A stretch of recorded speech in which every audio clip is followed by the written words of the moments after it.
안녕하세요. 지극히 사적인 책 읽기의 똑서입니다. 안녕하세요. 톡톡입니다. 네, 저희는 지금 지적 대화를 위한 넓고 얕은 지식 제로 철학편의 분열된 세계 하고 있습니다. 네. 아, 오늘은 제가 먼저 말씀을 드리도록 하겠습니다. 이 챕터는 저희가 한 번쯤은 이름을 들어봤을 법한 그런 철학자들이 많이 언급이 됩니다. 네, 부끄럽게도 저는 이름은 들어봤지만 그들이 어떤 철학의 세계를 펼쳤는지는 이 책을 읽고 알게 됐어요. 조금이나마. 그러니까 제가 뭐 철학 책을 많이 읽어본 사람도 아니고 또 철학을 전공한 사람도 아닌 터라 정말 아주 얕게 최 사장님의 친절한 설명을 통해서 서양 철학의 흐름이 이렇게 흘러갔고 또 우리가 생각하는 서양 철학은 이원론의 세계관인 것만 같았는데 플라톤의 영향을 받은 서양 철학에서도 궁극에는 이원론의 세계관을 가진 그런 철학자들이 많이 나왔구나 이런 걸 좀 새롭게 저는 알게 됐습니다. 그래서 그 유명했던 이제 소크라테스에 대해서 잠시 말씀을 드릴 텐데요. 소크라테스가 여러분들 다 아시다시피 누명을 쓰고 독배를 받았잖아요. 근데 책에서 충분히 여러 가지 방법을 통해서 그 독배를 마시는 걸 피할 수 있었는데 소크라테스는 그렇지 않았대요. 그리고 소크라테스는 그러면 왜 도망을 치지 않고 그 독배를 받았을까라고 했을 때 책에서 최 사장님은 그는 국가와 사회의 압력이 아니라 자기 내면의 목소리를 따르고자 했던 것이다.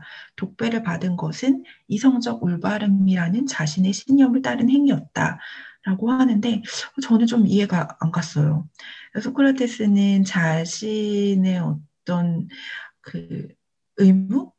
이런 것들을 사람들에게 진리를 설파하기 위한 것으로 봤는데 죽으면 그런 것들을 더 이상 하지 못하는데 내면의 목소리를 따라서 독배를 마셨다는 거는 대체 무슨 뜻인가 좀 의구심이 들어가지고 찾아봤는데 소크라테스가 굉장한 합리주의자였으나 때로는 초경험적인 내심의 소리, 즉 다이몬의 소리를 경청하고 때로는 깊은 명상에 잠기기도 하였다라는 걸 찾았어요. 근데 여기서 다이몬의 소리는 최 사장님이 말씀하신 자기 내면의 목소리거든요. 근데 다이몬은 고대 신비주의자들이 공통적으로 찾았던 의식의 바탕이 되는 일종의 심연의 의식이다. 불가의 참나, 도교의 원신 등과 일맥상통한다. 라고 위키백과에 나와 있더라고요. 그래서 제가 그냥 나름대로 그럼 소크라테스가 왜 독배를 받았을까라는 결론은 결국 소크라테스는 그냥 일원론적인 세계관을 가지고 있었기 때문에 죽음에 대해서 조금 초연할 수 있었던 것이 아닌가? 그리고 이것이 끝이 아니라고 믿었기 때문에 독배를 받았던 것이 아닌가? 그냥 그렇게 제 나름대로 한번 결론을 내려봤습니다. 그리고 다음은 플라톤인데요. 플라톤도 유명하죠. 서양 철학의 가장 오랫동안 기반이 됐던 철학 체계를 만든 사람인 것 같아요. 유명한 이데아론을 주장한 사람이고요. 이데아라는 것은 이상적인 어떤 사회, 모든 것이 좋은 그런 사회를 이데아로 표현했고요. 현실은 우리가 살고 있는 현실, 그러니까 현실과 이데알 세계를 분절을 했어요. 플라톤은. 그리고 자아는 영과 육체로 분절을 하고 또한 자아와 세계는 대상으로서의 자연과 주체로서의 인간으로 나눴습니다. 그래서 결국 여기서 나와 세계는 독립된 실체라고 봤어요. 플라톤은. 우리가 이제까지 동양 사상에서는 나는 세계다, 자아 세계를 갖게 봤다면 플라톤은 다르게 받고 이렇게 나와 세계를 분절하는 이런 세계관이 우리한테 굉장히 친숙하게 다가옴으로써 이런 주체와 대상을 모든 걸 분절하게 된 거예요, 사람들이. 그래서 이성과 감성, 뭐 서양과 동양 이런 식으로 주체와 대상을 계속 분절하면서 이 대상에 대한 폭력과 억압이 문제점으로 나타났다고 최 사장님은 주장을 합니다. 그래서 2000년간 이어오던 이원론의 문제점을 니체가 자각하고 그것에 대한 문제를 신랄하게 제기를 했고 여기서 또 일원론의 개념이 등장을 하게 됩니다. 일원론의 개념이 등장을 하게 된 중요한 철학자는 바로 칸트예요. 그래서 칸트의 생애에 대해서 되게 매력적이더라고요. 매력적으로 다가왔어요. 근데 그 부분은 조금 이따가 뚝선님이 설명을 해주시는 걸로 하고 저는 칸트가 주장했던 순수 이성 비판에 대해서 간단히 말씀드리도록 하겠습니다. 이게 말만 보면 비판이라는 거는 막 뭐의 문제점을 제기하는 것 같잖아요. 근데 여기서 말하는 비판이 그런 의미가 아니더라고요. 그래서 순수이성 비판은 순수이성이라는 것이 무엇을 할 수 있고 할 수 없는지 경계를 제시하겠다는 의미예요. 그럼 이 순수이성 과연 무엇인가라고 보면 순수이성은 경험에 앞선 인식 능력, 선험적 인식 능력이고 이 세 가지의 능력을 우리 안에 가지고 있다고 칸트는 말합니다. 감성과 지성, 좁은 의미의 이성이에요. 감성은 오감을 통해서 감각을 받아들이는 능력이고 지성은 개념화해서 판단하는 능력입니다. 그리고 좁은 의미의 이성은 추리하는 능력이에요. 근데 왜 이 순수 이성이라는 것을 주장하는가, 그리고 왜 이 순수 이성의 한계를 왜 제시하는가라는 물음에 대한 답을 칸트는 철학, 사상, 종교 등의 탐구 활동이 확실한 진리를 담보할 수 있었는지 검토하기 위해서라고 말해요. 그러면 그래서 칸트가 주장하는 거는 대상을 들여다보기 이전에 그것이 어떻게 우리에게 드러날 수 있었는지를 먼저 확인해야 된다고 말하고, 즉 인식 대상을 문제 삼기 전에 인식 주체의 인식 능력을 비판적으로 검토해야 한다라고 말합니다. 그래서 우리가 인식하는 모든 과정은 눈앞의 사물은 인식의 원인이 아니라 인식된 결과다. 인식 대상의 위치를 인식 주체의 내면으로 옮겼다. 이게 굉장히 되게 새로운 시각인 거예요. 지금도 우리는 내 눈앞에 펼쳐지는 세계가 나의 뭐 어떤 감각을 통해서 받아들여서 그것이 펼쳐진다라고, 그러니까 세계가 이미 존재한다는 거에 익숙한데, 칸트는 아주 예전에 동양사상에서 말했던 이런 논을 굉장히 체계적으로 주장을 하게 되는 거죠. 그게 이제 관념론의 세계관인 건데, 미지의 물자체, 외부의 무엇이 우리의 인식작용을 촉발시켜 인식 형식의 통로를 지나 우리 앞에 현상 세계가 나타난다라는 거고, 결국 우리 안에 세계가 이미 있다라고 주장하면서 굉장히 혁명적인 세계관을 만들어냅니다. 그래서 그는 진리의 기준을 외부의 대상 세계에서 내면의 주관 형식으로 뒤집어 놓았습니다. 네. 이 철학편도 마찬가지고, 그리고 앞에서 우리가 계속 동양 사상에 대해서 배웠잖아요. 거기서도 마찬가지로 일원론적인 세계관을 주장하고 있는데, 이 철학의 챕터에서 최 사장님이 이런 결론을 내립니다. 우리는 이제 충분히 이해하게 되었다. 나의 세계의 바깥은 내가 상상하는 세계가 아니다. 단단하고 안정적이며 총천연색으로 빛나는 이 아름다운 눈앞의 세계는 세계의 실체가 아니라 나의 의시 능력이 만들어낸 내 의식 안의 세계다. 그러므로 나의 세계는 내가 눈뜬 것과 동시에 생성되어 내가 눈 감는 동시에 소멸한다. 나와 세계는 분리되지 않는다. 나는 내 안을 보는 자다. 우파니샤드의 버마이려, 노자의 도화덕, 불교의 일체유심조, 칸트의 관념론, 인류의 오랜 역사 속에서 탄생한 위대한 스승들은 궁극에서 같은 메시지를 전달하고 있다. 우리가 이제 기독교라는 한 챕터만 남겨놨어요. 거기서는 이제 어떤 결론을 내릴지 궁금하기는 한데, 이제 최 사장님은 우리가 그동안 공부했던 위대한 철학자 또한 그 사상들을 통해서 결국 말하고 싶은 거는 이론론적인 세계관이고 그런 그 최 사장님의 그런 어떤 그 시대를 꿰뚫는 어떤 통찰 이런 것들이 이 문구에 나와 있는 것 같아서 제가 한번 가져와 봤습니다. 저는 여기까지입니다.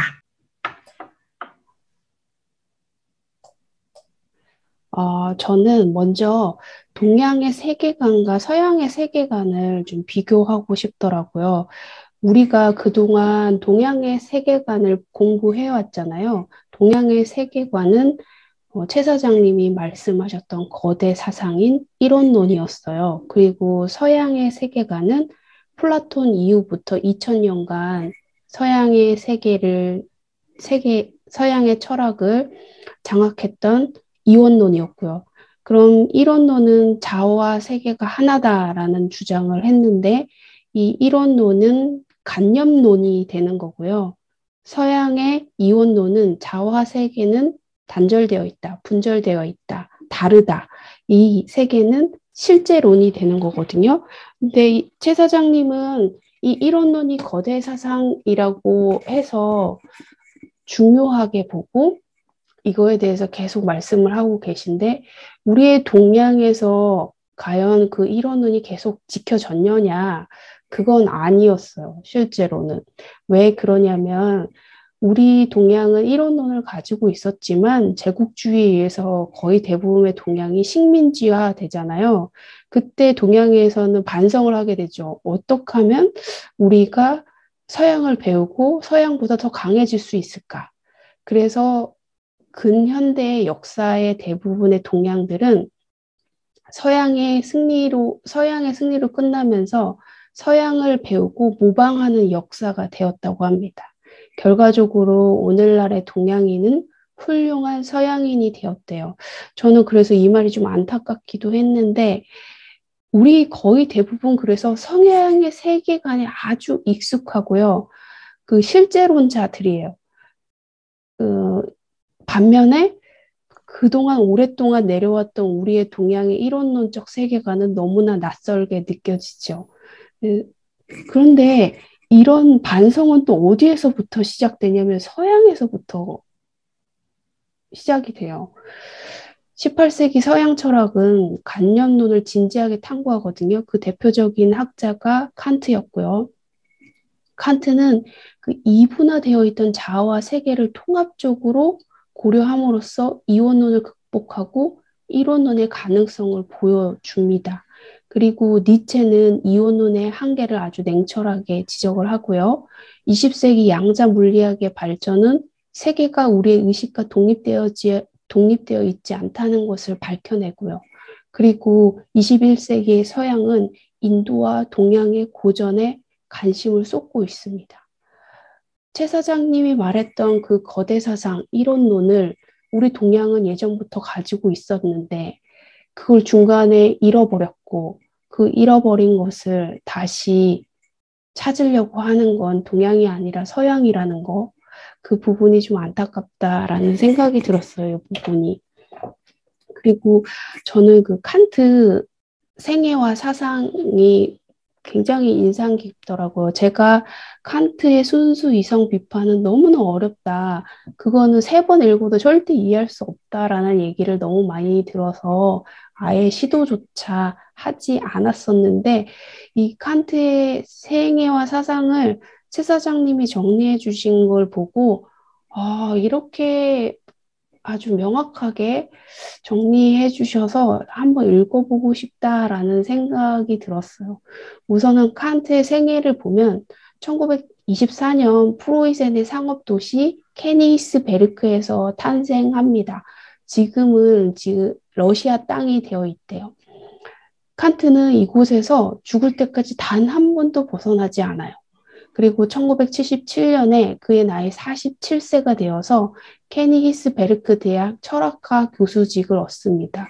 이 중간에 다른 학문의 교수직을 제안받아요. 그런데 자기는 오직 철학에만 관심이 있다 해서 그 교수직을 제안을 하거든요.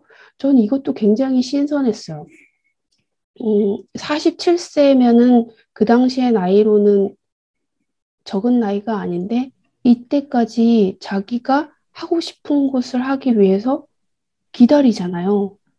맞아요. 이러, 이럴 수 있을까? 사람이? 그래서 되게 특이했고, 그리고 아까 뚝치님께서, 그렇다고 풍족한 가정 형편도 아니어서 맞아요. 사서직이나 이런 다른 직업을 하면서 생계 유지를 해야 됐다고 하더라고요. 그럼에도 불구하고 자기가 하고 싶은 것이 올 때까지 기다리는 그 멘탈이 정말 대단하다라는 생각이 들었고요. 칸트의 삶은 단조롭고 규칙적이라고 우리가 많이 알고 있죠. 그의 삶을 한번 잘 들여다볼게요. 우선은 4시 55분에 기상을 합니다. 그리고 홍차와 담배를 피우며 강의 준비를 해요. 그리고 오전 7시에서 9시까지 강의를 합니다. 이때 이렇게 빨리 강의를 했었구나. 맞아. 그것도 놀라웠어. 그러게요. 굉장히 부지런했나 봐요, 사람들이. 그리고 9시에서 12시 45분까지는 연구와 집필을 합니다. 그 오후 1시부터 3시 30분까지 손님들과 대화하면서 점심 식사를 해요. 음, 사람들하고 교류가 없었던 게 아니더라고요. 매일 이렇게 자기를 찾아오는 사람들과 교류하면서 점심 식사를 했고요. 그리고 3시 30분부터는 그 유명한 산책을 시작합니다. 날씨와 무관하게 항상 산책을 했고요. 산책 후에는 가벼운 책을 읽으면서 저녁 시간을 보냈어요. 그리고 오후 10시에 잠자리에 들었다고 합니다. 이, 이 패턴을 죽을 때까지 계속 이어옵니다. 그의 삶은 화려하지 않았어요. 정말 47세가 되어서 교수직에 임명되고 이렇게 단조롭고 규칙적인 삶을 계속 이어왔기 때문에 천천히 오랜 시간 자기 삶과 규칙 속에서 살았던 사람이에요. 1781년 58세 나이에 그 유명한 순수 이성 비판을 출간을 합니다. 이 책은 아주 극도로 난해하다라고 얘기를 많이 들었죠. 하지만 이 책이 기존 철학사에서 코페르니쿠스적 전환을 가져왔다라고 하는데요. 우리가 아까 똑똑님께서 말씀을 하셨던 바로 이론론적인 전환. 서양의 철학은 항상 이원론이었는데 이 칸트의 철학에 와서야 이론론적인 생각을 하게 된 거죠. 그래서 코페르니쿠스적 전환이라고 최 사장님이 말씀을 하셨고요. 칸트는 결혼하지 않았대요. 결혼을 하지 않았기 때문에 칸트의 삶이 항상 규칙적으로 생활할 수 있었던 것 같아요. 그리고 많은 이와 교류하고 검소한 생활을 하며 연구에 몰두한 삶을 살았습니다. 그리고 81세에 1804년 2월 12일에 병석에 누운 그는 평생을 함께 해온 늙은 하인 람페에게 포도주 한 잔을 청한 다음 잔을 다 비우고 좋다라고 말하고 숨을 거뒀다고 합니다. 어, 결혼을 하지 않았지만 평생 함께 해온 늙은 하인, 즉 동반자는 있었구나라는 생각이 들더라고요. 그의 삶이 외롭지는 않았겠다라는 생각도 들고 굉장히 평화롭게 죽습니다. 이렇게 죽음을 맞는 것도 참 좋네요. 정말 좋다라고 말할 정도로 평화롭게 살다가 자신의 삶을 다하고 죽은 것 같다라는 생각이 듭니다. 순수 이성 비판에 대해서는 아까 토콩님이 말씀해 주셔서 그냥 넘어갈게요. 저는 이 그림이 되게 인상적이더라고요. 우리 예전에 한, 지금도 마찬가지. 우리는 어떻게 공부를 하냐면 내가 먼저 어떤 대상을 인식을 해요. 관심 있게 보는 어떤 대상을 인식을 하고 그게 내 머릿속에 들어와서 체계화돼서 그게 나의 것이 된다라고 생각을 하며 살았어요. 지금도 마찬가지고요. 그런데 칸트는 되게 신선해요. 왜 우리가 이 인식 대상에 관심을 갖고 이 인식 대상이 내 앞에 드러났는가, 그거에 대해서 관심이 있었나 봐요. 그래서 왜 사물이, 이 물자체가 나한테 드러났는가, 그거에 대해서 탐구를 해보니까, 아, 바로 인식 대상이 처음부터 내 머릿속에 있었구나. 그래서 그것이 내 눈앞에 펼쳐졌구나. 이거를 발견해요. 순수 이성 비판을 좀 읽어보면 이 철학을 조금 이해할 수 있을 것 같은데요. 이게 바로 동양의 일원론이거든요. 내 마음이 지어낸 것. 결국 이 세상은 결국 내가 만들어낸 것. 이렇게 우리가 동양의 일원론에 대해서 배웠잖아요. 근데 칸트는 그거를 아주 조금 명확하게 설명한다라는 느낌이 들었어요.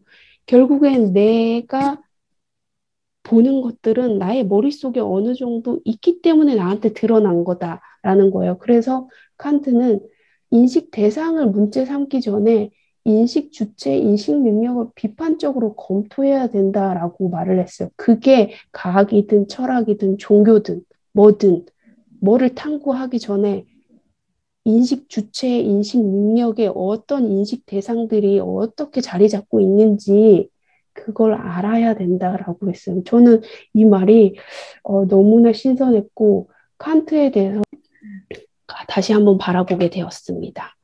칸트 이후에 정말로 이원론에서 이론론으로 정립되어 가는 과정이 보이더라고요. 그게 바로 독일의 관념론으로 계승이 되는데요. 피테, 셸링, 헤겔의 관념론으로 계승이 되고 헤겔에 이르러 독일의 관념론이 완성이 됩니다. 헤겔은 근대의 마지막 철학자로 평가됩니다. 어, 저는 이렇게 했고요. 아까 그 결론도 똑같은데요.